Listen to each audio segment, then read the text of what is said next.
Bom dia, boa tarde, boa noite. Continuando então nosso curso sobre história grega, estávamos falando sobre as guerras médicas e que os persas chegaram a dominar Atenas e queimar a cidade. Então, continuando, temos que Temístocles, que viveu de 524 a 459 a.C., não tinha um passado surpreendente, mas ele foi um dos primeiros a se juntar à primeira geração de líderes políticos na nova Atenas democrática. Em 490 a.C., ele provavelmente foi um dos grandes generais que levou à vitória na Batalha de Maratona, e depois disso ele é um dos maiores defensores da expansão naval ateniense e que o futuro de Atenas é o mar, onde se tornará uma potência naval comercial. Em 483 a.C., um grande depósito de prata foi descoberto em Laurium, no sul da Ática, e por volta de 3.000 toneladas de prata foram mineradas nessa mina. E com isso Atenas ficou bastante rica, mas como Xerxes estava chegando, Temístocles usou esse dinheiro para construir ainda mais navios para defender a cidade, cerca de 200 navios de guerra. Nas minas trabalhavam escravos, muitas vezes crianças que tinham que passar nuas pelos túneis estreitos. Além disso, tinha muito chumbo nas minas também, o que desenvolveu problemas de saúde gravíssimos em quem estava lá. Basicamente, ser mandado para lá é uma sentença de morte, assim como os trabalhos nas minas romanas na época do Império Romano. O povo ateniense tinha fugido da cidade liderados por Temístocles e se assentaram em duas ilhas, Salamina e Egina, no Golfo Sarônico. O que Temístocles queria fazer é levar a população inteira de Atenas, junto com a marinha do espartano Eurybíades, para a Itália, onde estariam seguros. Eurybíades insiste em manter a marinha combinada em Salamina e se preparar para a batalha. Em agosto de 480 a.C., Xerxes se prepara para marchar até Corinto e toma no caminho Pireu e Falero, um porto a 5 km de Atenas. Temístocles precisa que Xerxes o ataque, então manda secretamente um de seus escravos para ele, que leva a mensagem que Temístocles quer a amizade e a paz com os persas. O escravo fala que se Xerxes se movesse para Salamina, encontraria os gregos totalmente desesperados e poderia extinguir a resistência grega em uma única manhã. Então Xerxes manda toda a sua marinha contra os gregos na Baía de Salamina. Só que Temístocles sabia que Xerxes tinha muito mais navios, e então levou a batalha para o Estreito de Salamina e obteve uma vitória decisiva contra os persas. Xerxes sabe que se ele perder a frota, ele não vai poder alimentar o exército e não tem outra opção a não ser mandar as tropas de volta para casa. Então ele manda toda a marinha para o Helesponto para proteger a ponte de barcos criadas por eles e recua com boa parte do seu exército ao longo da linha de avanço. Mas mesmo assim, quando ele manda as tropas recuarem e marcharem para o norte, os soldados começam a morrer de fome e de doenças, com muitos doentes e moribundos simplesmente deixados no caminho para morrer. 3 ou 4 meses depois da grande invasão de Atenas, ele volta com apenas cerca de 40 ou 50 mil homens para o Helesponto, e ele retorna a Sardes com o que sobrou do exército. Só que parte do exército ainda fica no norte da Grécia, uma pequena parte que é possível alimentar. Esse exército é liderado por Mardônios, e ele acredita que no ano seguinte ele consegue vencer dos gregos. Mardônios passa o inverno com seu exército no norte da Grécia. Em 479 a.C. ele parte para o sul e reocupa Atenas. Os atenienses têm que evacuar a cidade novamente, mas Mardônios faz uma forte abordagem diplomática com os atenienses em troca de uma rendição fictícia. A única coisa que precisava era os atenienses dizer que se renderam, e ele ajudaria a reconstruir Atenas. Os atenienses não querem se render, mas eles não têm muita opção. Então Pausânias se torna regente em Esparta, e ele levanta e lidera o maior exército espartano de todos os tempos, com cerca de 50 mil homens. Em agosto de 479, em Plateia, a 50 milhas a sul de Tebas, os espartanos e seus aliados gregos, cerca de 108 mil, enfrentaram os supostos 200 mil persas. Heródoto admite que os persas lutaram com muita bravura, mas agora os persas estavam com um verdadeiro exército espartano de 50 mil homens, e os persas são trucidados e Mardônios é morto em batalha. Há um pequeno número de persas que consegue fugir de volta para o Helesponto, e assim termina a invasão persa da Grécia. Acabada a guerra, Atenas precisa ser reconstruída e suas muralhas também, mas os espartanos insistem que não precisa e que eles venceram a guerra contra os persas e que podem contar com eles para protegê-los dos persas. Temístocles sabe exatamente o que Esparta quer, e então ele vai para os territórios espartanos e fica alguns meses fazendo longos discursos e negociações. E quando volta a Atenas, manda construir a muralha temistocleiana em volta da cidade. Mas quando os espartanos descobrem, eles prendem Temístocles, mas depois o soltam. Em 478 a.C., Pausânias é acusado de traidor, de conspirar com Xerxes, de trazer os persas de volta para a Grécia em troca de se casar com a filha de Xerxes. Mas essas acusações não se sustentam nem num tribunal espartano, então ele é absolvido. Mas depois ele foi acusado de querer libertar os ilotas, os escravos estatais de Esparta. Então Pausânia se retira para o templo de Atena em Esparta, mas sua própria mãe ajuda a colocar os tijolos na porta para trancá-lo lá dentro, e ele morre de fome lá dentro. Temístocles continua a construir navios para a poderosa marinha ateniense e também constrói grandes muralhas na cidade. Ele parece também ter sido responsável por uma série de reformas tributárias que fizeram de Atenas uma grande potência comercial.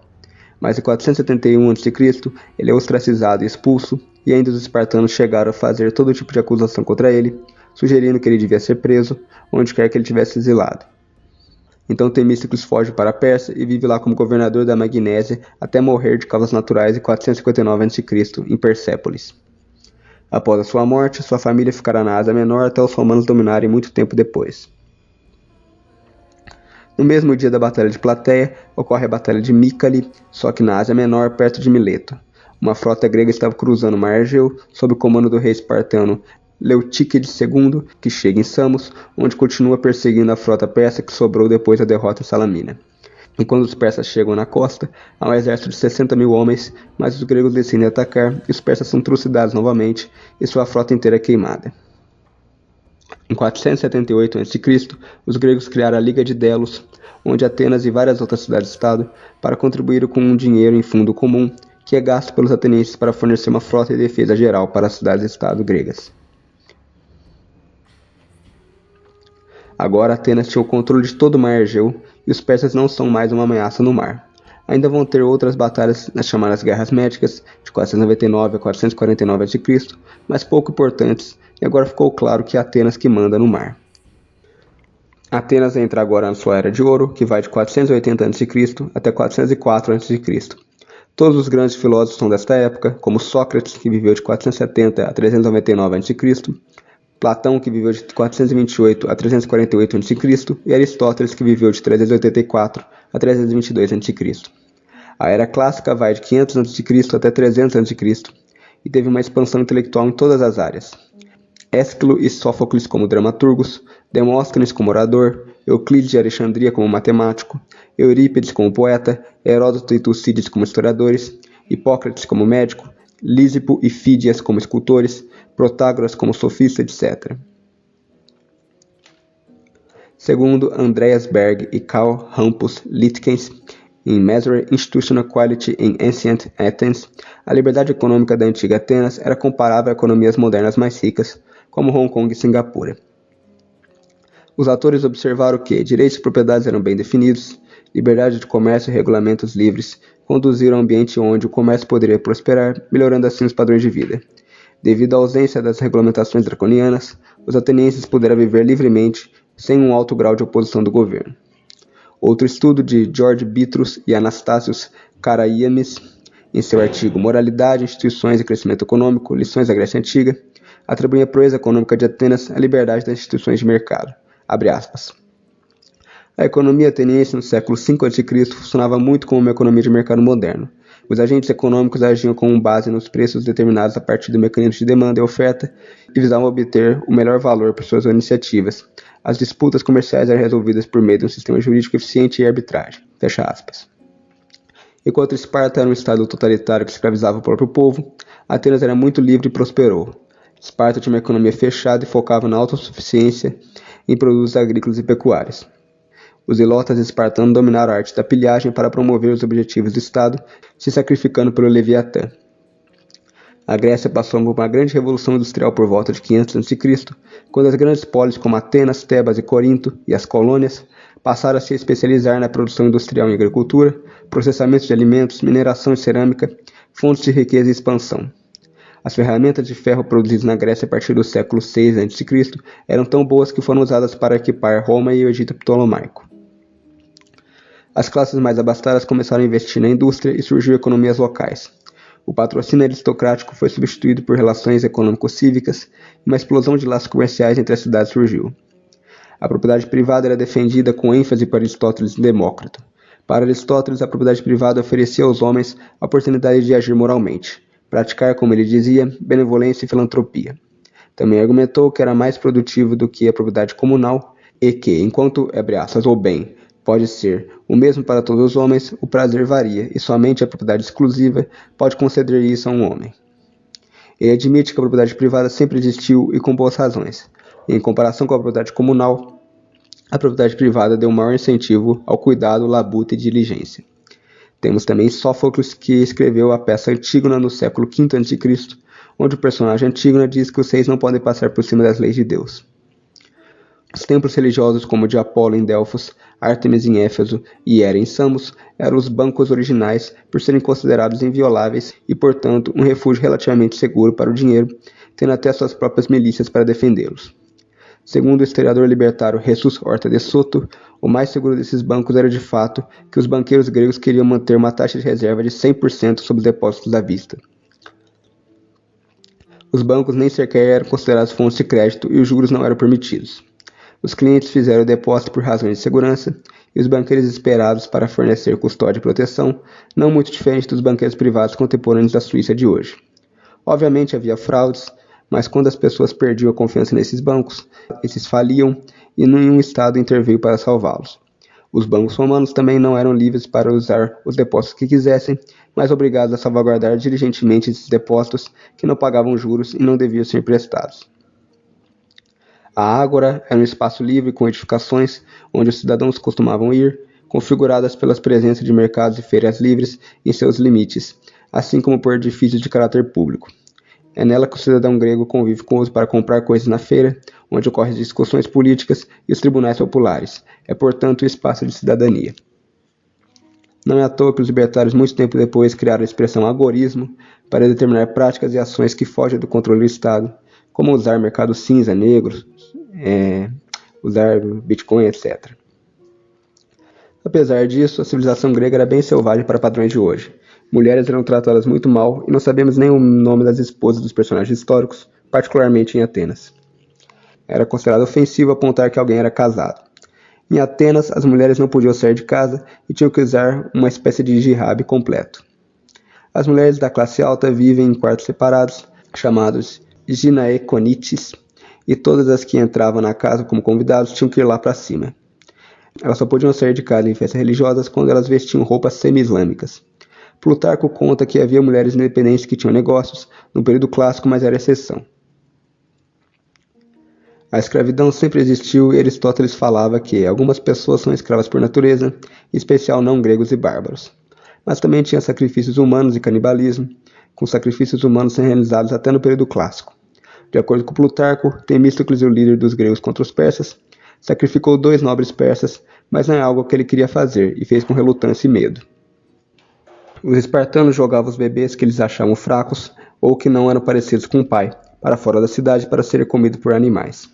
Isso só foi acabar com a Igreja Católica quando os padres mandavam deixar os bebês na porta da igreja, onde eram criados em orfanatos monásticos.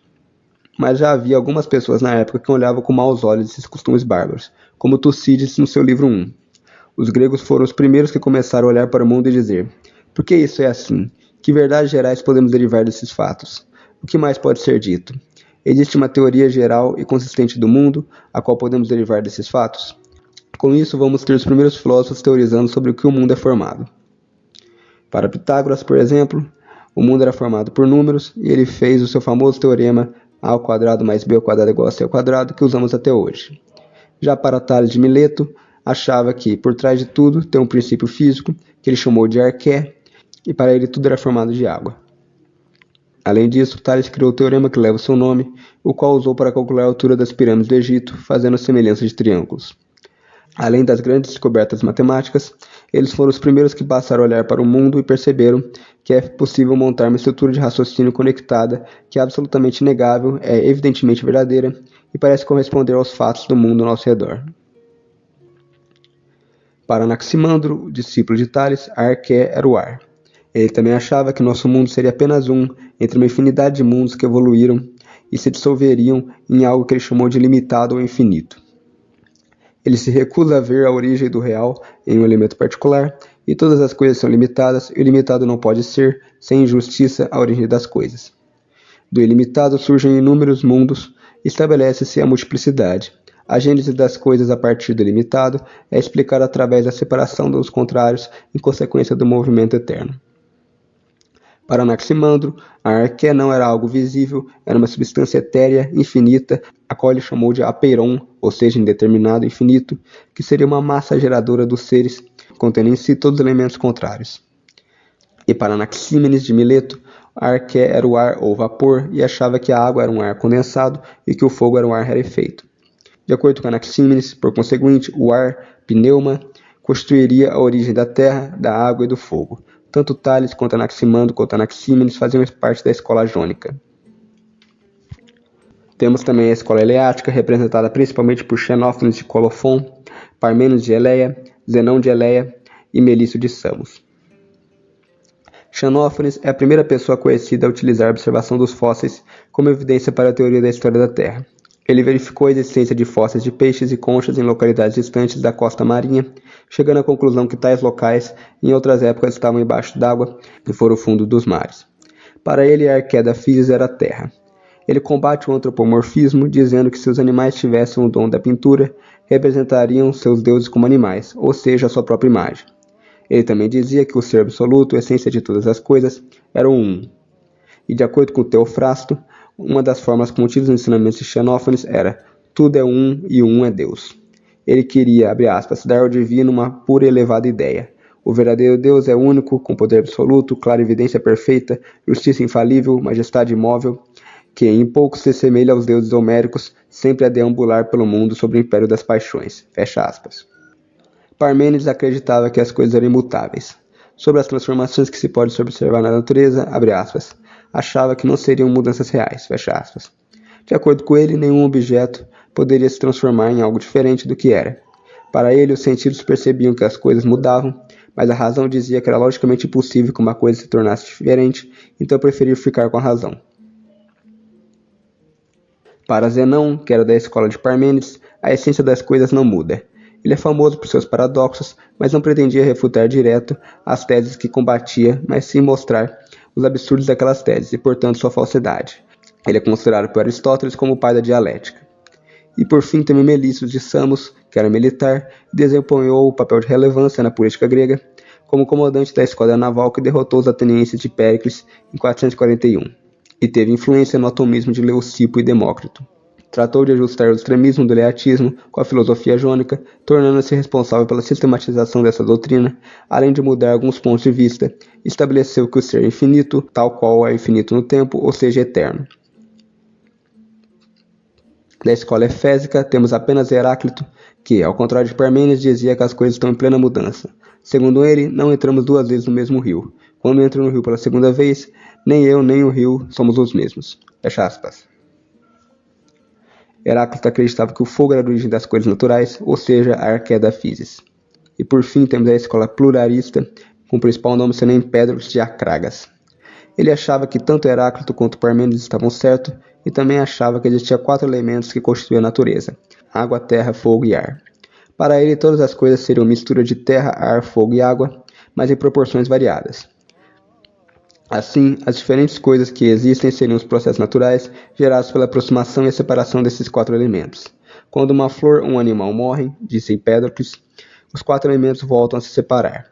E no final nada mudaria, com os elementos se combinando e se separando, dando o pontapé inicial do que seria a conservação da massa. Empédocles pensava que haveria 2 forças diferentes atuando na natureza. Ele as chamou de amor e discórdia. Amor uniria as coisas e a discórdia as separaria.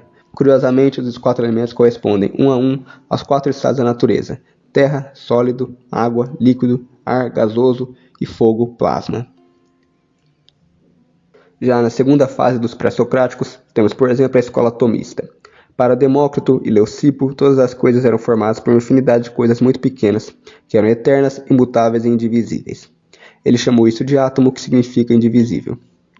Outra escola é a de Anaxágora de Clasômena, que fundou a primeira escola filosófica de Atenas, contribuindo para a expansão do pensamento filosófico e científico que era desenvolvido nas cidades gregas na Ásia. Era protegido de Péricles, que também era seu discípulo. Em 431 a.C., foi acusado de impiedade e partiu para Lampsaco, uma colônia de Mileto, também na Jônia, e lá fundou uma nova escola. Ele tentou conciliar a existência do múltiplo com a crítica de Parmênides e sua escola. Afirmava que o universo se constitui pela ação do nous, conceito que geralmente é traduzido por espírito, mente ou inteligência. Segundo o filósofo, o nous atua sobre uma mistura inicial formada de sementes que contém uma porção de cada coisa.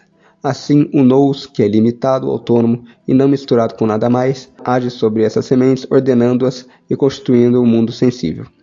Os fragmentos preservados versam sobre cosmologia, biologia e percepção. A noção de causa inteligente, que estabelece uma finalidade na evolução universal, irá repercutir em filósofos posteriores como Platão e Aristóteles. O alfabeto egípcio dos hieróglifos, por exemplo, usava de 750 a 1000 caracteres para expressar as coisas, durante o Antigo, Médio e Novo Império Egípcio. A escrita cuneiforme usada pelos sumérios, assírios e babilônicos usava de 600 a 1000 caracteres. Já o alfabeto grego, desenvolvido em cerca de 800 a.C., tinha apenas 24 caracteres, fácil de entender e escrever, com a capacidade de expressar qualquer som ou combinação de som em grego. Os gregos eram menos alfabetizados que qualquer outro povo moderno desde 1350, mas tinham uma alfabetização razoável, logo universal entre as classes mais altas. Temos também contribuições grandes para a matemática, como a de Euclides, o espaço euclidiano. Fórmulas como essa, da proposição 5 do livro 2, os elementos, de cerca de 300 a.C. Ou Erastótenes, que já no período helenístico descobriu o tamanho da circunferência da Terra, a distância Terra-Lua e Terra-Sol. Ele era chefe da biblioteca em Alexandria, que calculou o raio da Terra medindo a distância entre Alexandria e Ciene, usando um ângulo de 90% em Ciene e um ângulo x em Alexandria. Isso lhe dá o ângulo do centro da Terra e dividindo esse ângulo por 360 graus, você encontra a porcentagem da distância da circunferência da Terra, que é a distância entre Alexandria e Ciene. O valor de S usado por Aristóteles foi de 5.000 stadia, equivalente a 157 metros. Encontrou então o valor de comprimento da Terra, 2πr, de 250.000 stadia. Convertendo para quilômetros, ele achou o comprimento da circunferência da Terra de 39.250 km, ou seja, com um erro menor que 2% que conhecemos hoje, que é 40.000 km. Erastótenes também usou uma geometria semelhante para calcular a distância entre a Terra e a Lua e encontrou um valor de 1/4 de 1 milhão de milhas, ou seja, 402.336 km, relativamente próximo do que sabemos hoje, que é de 384.400 km. Ele também calculou a distância entre a Terra e o Sol e encontrou 93 milhões de milhas, ou seja, 149.668.992 km, que é muito próximo do que é real, que é 149.600.000 km. Nós temos também a descoberta do princípio de Arquimedes sobre o empuxo e o deslocamento da água. Bom, então é isso. Acabamos então nossa aula 4 sobre história grega. Espero que tenham gostado. Até mais.